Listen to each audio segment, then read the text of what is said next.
The first thing I said, this cannot happen here. This is the land of freedom. They cannot reach me here. I couldn't believe it. For more than 10 years, Amani Mustafa and her 2 children were on the run in the United States, hiding from her ex-husband and his brother. Amani says both had threatened to kill her if she did not return to Egypt and Islam. Amani became a Christian after reading the Bible in secret in the bathroom. When her father learned she had left Islam, he summoned her to his home. He said, I have a straightforward question for you. Is it Islam or is it Christ? And as I was about melting, I said, it's Christ.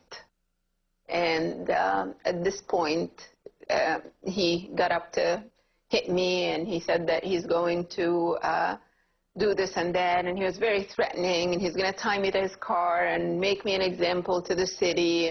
Amani fled and was in hiding for several years. She later married a Muslim who promised she could practice her Christian faith in secret. But his attitude changed after their second child was born. Amani was no longer allowed to attend church. She had to wear a veil. Still a Christian in her heart, Amani says she struggled when her husband forced her to read the Quran, the Islamic holy book, to their children.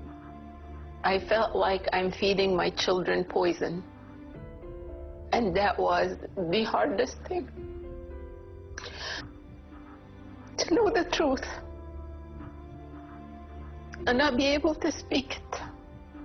Amani's husband agreed to send her and the children to live in the United States. He vowed to join them later. Amani says she felt a sudden sense of freedom and relief when the plane left Egyptian airspace. First thing that went was my veil. That terrified my son as he looked at me and he said, Mom, you're going to go to hell. And I said, son, we just left. Once in America, Amani recommitted herself to Christ. That's when the persecution returned. When she told her husband that she was filing for divorce, he demanded the kids be brought back to Egypt and Islam. He said Amani would pay a price for her decision. He sent his brother after us. They were listening to our conversations.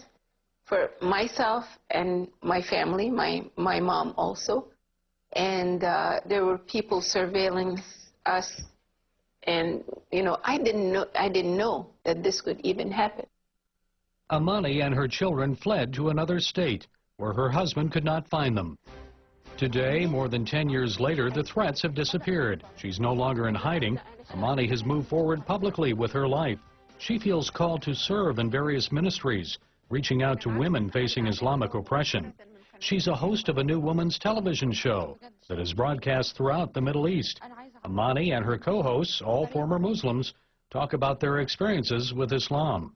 There are so many women living under Muslim husbands or Muslim fathers or Muslim families that are living the same things that that I lived back then. There are so many women that need to know and hear about the freedom of Christ that I experience today. Those tears are not tears of pain, but actually they are tears of appreciation, because now I know that I am saved through the grace of Christ. Amani feels privileged to share her joy on television, and she's proud of her children. Son Joshua has become an ordained pastor. Her oldest daughter is also in ministry. Amani now enjoys a loving marriage with her American Christian husband and their daughter, Mary. I am convinced that every experience I lived through in my life, it was to be for His glory, to be used for His glory. You see, we have a choice. Either we sit and mope and weep over our spilled milk, or we can just use the hardship and the bad experiences for His glory. And I choose to glorify God's name.